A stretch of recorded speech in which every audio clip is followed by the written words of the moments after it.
Welcome to this video on critical theory. I'm Andrew Chapman. I'm a professor of philosophy, and I'll be your guide. In addition to this video, I've also created a handout covering the content of the video. A link to the handout is available in the video description. It may be helpful to have this handout in front of you as you watch the video. And now on to critical theory. Critical theory is a multidisciplinary framework for understanding, critiquing, and ultimately transforming society by scrutinizing the hidden power relations, ideological assumptions, and social structures that produce and maintain domination. Emerging from the Frankfurt School in the early 20th century, it adopts a self-reflective stance that seeks not merely to interpret the world, but to change it. Critical theory addresses economic, cultural, psychological, and political dimensions of modern life, asserting that the quest for knowledge should involve examining and dismantling oppressive forces. It envisions a world where individuals are freed from exploitation, false consciousness, and dehumanizing ideologies, insisting that systematic critique of social reality can serve as a catalyst for emancipation. Critical theory arose in the 1930s under the influence of intellectuals associated with the Institute for Social Research at the University of Frankfurt. This context was shaped by interwar political and economic crises, the rise of fascism in Europe, and disillusionment with the idea that modern rationality would inevitably lead to progress. Traditional Marxism had claimed that class struggle would culminate in revolution, yet totalitarian regimes and the cultural grip of capitalism continued to thrive, indicating that economic analysis alone could not capture the complexities of oppression in advanced societies. The early Frankfurt School theorists, especially Max Horkheimer and Theodor Adorno, were profoundly alarmed by how Enlightenment ideals of reason had been co-opted to justify authoritarianism. They concluded that instruments of rationality, for example, science, technology, and bureaucratic management, had turned into mechanisms of control and manipulation rather than liberating forces. Critical theory's lasting significance lies in its broadening of Marxist analysis, moving beyond class relations and production to incorporate cultural institutions, mass media, and psychological mechanisms. It offered new ways of understanding how power operates at both material and symbolic levels, explaining why oppression can persist despite economic affluence or formal democracy. Through its emphasis on historical context, ideology critique, and dialectical reasoning, critical theory set an agenda for a more reflective form of social inquiry, calling for the unmasking of embedded assumptions and the reimagining of human potential. Max Horkheimer inaugurated what he termed critical theory in a 1937 essay, distinguishing it from traditional theories that merely describe or justify existing conditions. Horkheimer proposed that theory must be oriented toward emancipation, shaped by a commitment to challenging structures of domination. His collaboration with Theodor Adorno, particularly in their work Dialectic of Enlightenment, developed an influential critique of Enlightenment, arguing that instrumental reason had produced not merely scientific progress, but also forms of social control. They introduced the idea of the culture industry, demonstrating how mass media and popular entertainment could serve as powerful ideological tools that dull critical thought and maintain the status quo. Herbert Marcuse, another key member of the Frankfurt School, brought a Freudian dimension to Marxist analysis, proposing that advanced industrial societies achieve conformity not simply through brute force, but through consumer culture, technological rationality, and manufactured desires. In works like One-Dimensional Man, he warned that these forces suppress individual freedom and neutralize dissent, undermining the revolutionary potential that Marx had envisioned. Marcuse's ideas became particularly influential in the 1960s, fueling student movements and other radical political currents. Jürgen Habermas, often regarded as representing a second generation of Frankfurt School theorists, advanced critical theory by highlighting communicative rationality and the potential of democratic discourse for fostering more inclusive social arrangements. In his work, The Theory of Communicative Action, he contended that free, uncoerced communication could enable humans to expose distortions embedded in language and institutions, thereby laying the groundwork for solidarity and mutual understanding. Habermas's emphasis on the possibility of reasoned dialogue rather than inevitable domination represented a more optimistic perspective than that of Adorno and Horkheimer. Other figures such as Erich Fromm, Erich Neumann, and later Axel Honneth continued to develop these themes, broadening the scope of critical theory to address psychological, anthropological, and ethical questions. One hallmark of critical theory is its interdisciplinary character, weaving together philosophy, sociology, psychology, history, and economics to investigate social phenomena in their full complexity. It contends that ideological systems and cultural narratives obscure underlying power relations, so an essential task is to reveal these hidden structures that shape consciousness. This ideology critique extends beyond the merely economic or political, considering how everyday cultural forms such as film, literature, music, and advertisements reinforce patterns of domination by promoting myths of consensus or false needs. Emancipation forms the moral and political heart of critical theory. The goal is not dispassionate observation, but the transformation of social relations to end exploitation and injustice. This resonates with Marx's famous claim that philosophers have only interpreted the world when the point is to change it. Critical theory posits that by fostering critical consciousness, individuals can recognize and break free from oppressive structures, whether in workplaces, domestic settings, or the public sphere. A deeply historical perspective permeates critical theory, as it insists that each society's norms, institutions, and systems of reasoning emerge from specific historical and cultural contexts. Rather than treating modern capitalism or state power as eternal truths, critical theorists analyze how these constructs evolve, how ideologies shift, and how moments of crisis can open the possibility for fundamental social transformation. This historical lens dovetails with dialectical reasoning, which sees contradictions and tensions as drivers of social change. Finally, reflexivity is essential, requiring theorists to be mindful that they themselves are situated within the social structures they critique, and that intellectual inquiry should be infused with self-awareness. In modern societies shaped by mass media, technological innovation, and consumerism, critical theory offers a set of tools for dissecting the interplay between cultural production and power. Adorno and Horkheimer's idea of the culture industry remains pertinent to analyses of advertising, social media, and entertainment, showing how cultural content can homogenize thought, discourage genuine creativity, and legitimize existing hierarchies. This perspective illuminates why certain ideologies and lifestyles appear natural or desirable, hindering counter-narratives from gaining traction.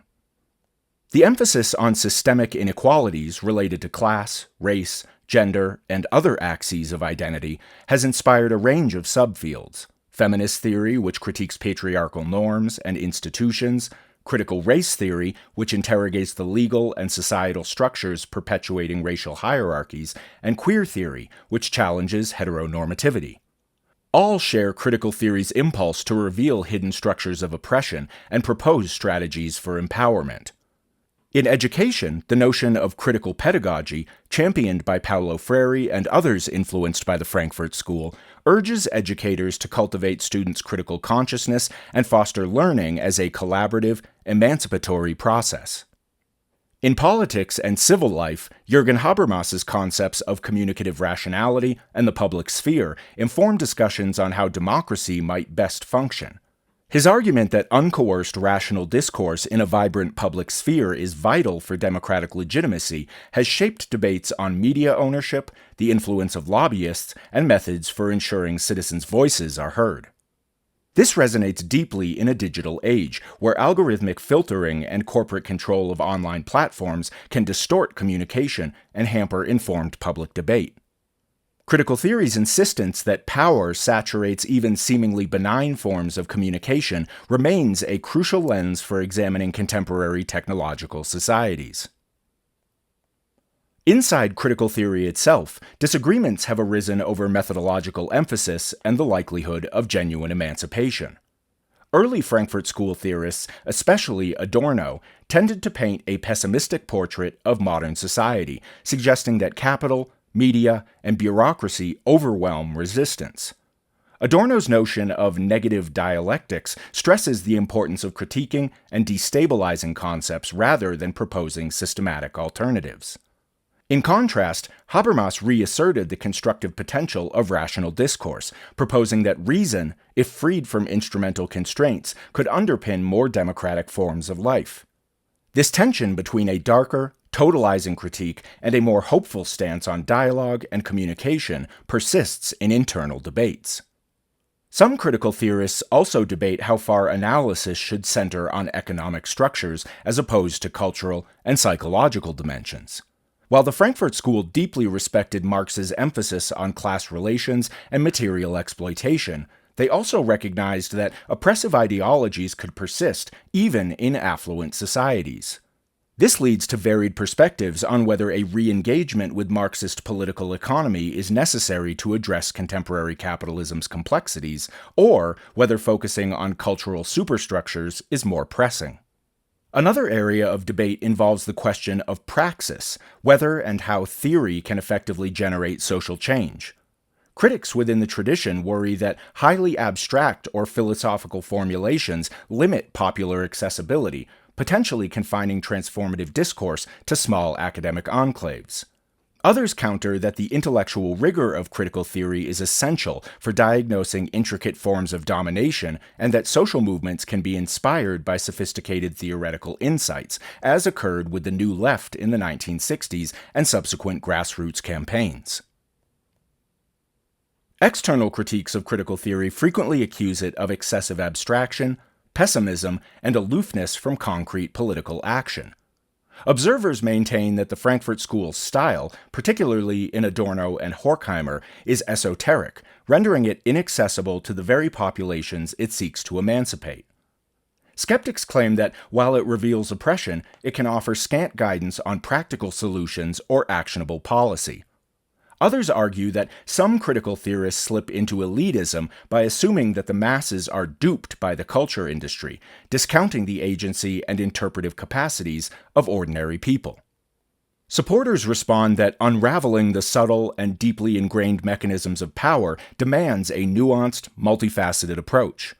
They note that social domination is not always overt or easily measured, so critiques must penetrate cultural representations, psychosocial conditioning, and institutional practices. They also point to instances where critical theorists have directly influenced social movements, from feminist activism to social rights struggles, suggesting that, despite its sometimes abstract language, the tradition can fuel engagement.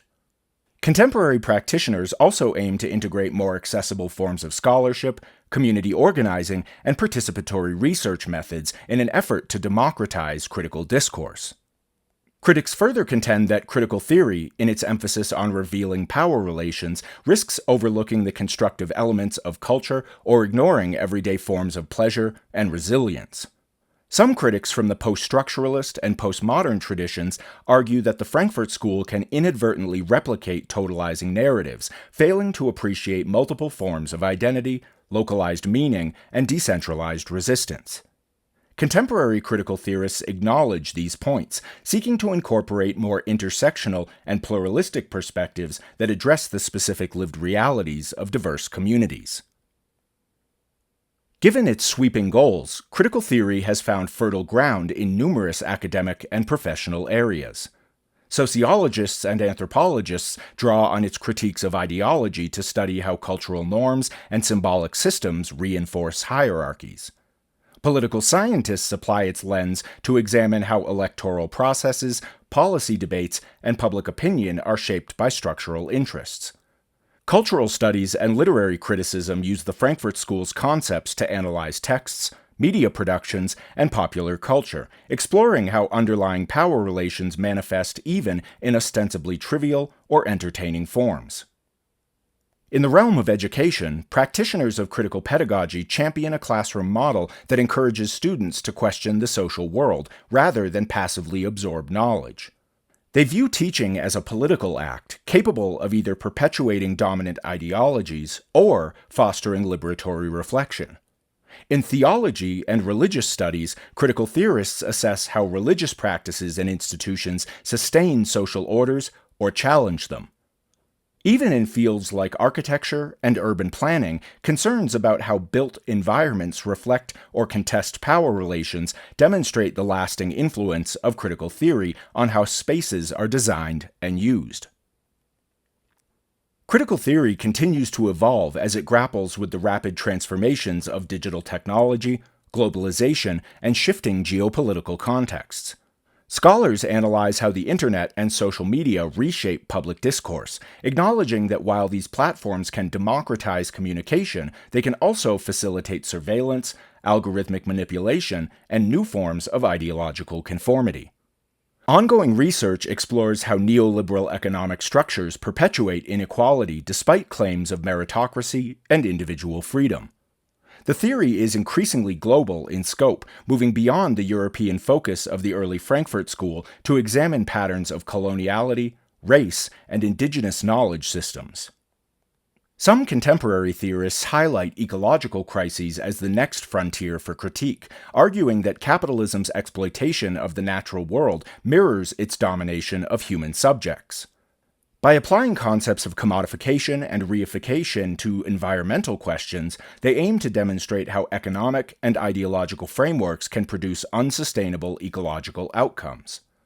Others argue for a renewed engagement with political economy, suggesting that neoliberal capitalism demands not only cultural critique, but also more direct analyses of finance, production, and labor relations. In this sense, critical theory remains a living tradition, open to new sources of insight and striving to illuminate present-day forms of subjugation that impede genuine human flourishing. The influence of critical theory extends across the humanities and social sciences, having fundamentally altered the methods and objectives of academic inquiry. It has broadened the scope of scholarly investigation to include culture, media, and daily life as realms where power is exercised and legitimated. Through the diffusion of its principles in subfields like feminist theory, critical race theory, and post-colonial studies, it has reshaped conversations around identity, representation, and intersectionality. Advocates highlight its capacity for fostering a deeper awareness of how economic, political, and cultural forces condition our sense of self, our prospects, and our ethical obligations. Critical theory's emancipatory vision has guided social movements focused on civil rights, economic justice, and democratic reforms. The student movements of the 1960s, for instance, drew intellectual inspiration from Marcuse's warnings about one-dimensional thought and from Adorno and Horkheimer's concerns about a mass culture that impedes criticism. Over decades, this legacy has helped activists, educators, and citizens to articulate critiques of systems that perpetuate injustice. Even when its conceptual language or theoretical ambitions seem daunting, critical theory remains a galvanizing force for those who champion transformative social change and who believe in the potential for human reason and creativity to surmount oppression. In conclusion, critical theory seeks to penetrate the facades of ordinary life, unveiling how power operates in cultural norms, institutional structures, and everyday social relations. By insisting that knowledge must serve the project of human emancipation, it departs from purely descriptive or detached approaches to social inquiry, challenging scholars, activists, and citizens to question taken-for-granted truths and to confront systemic injustices. Its enduring appeal lies in its refusal to accept that the injustices of modern society are inevitable or unalterable. Instead, it maintains that by identifying and opposing the ideologies and material conditions that sustain domination, people can remake the world in a more equitable and humane image. As it continues to adapt to new historical circumstances, critical theory remains a vital and provocative tradition in the ongoing effort to envision and realize genuine social transformation.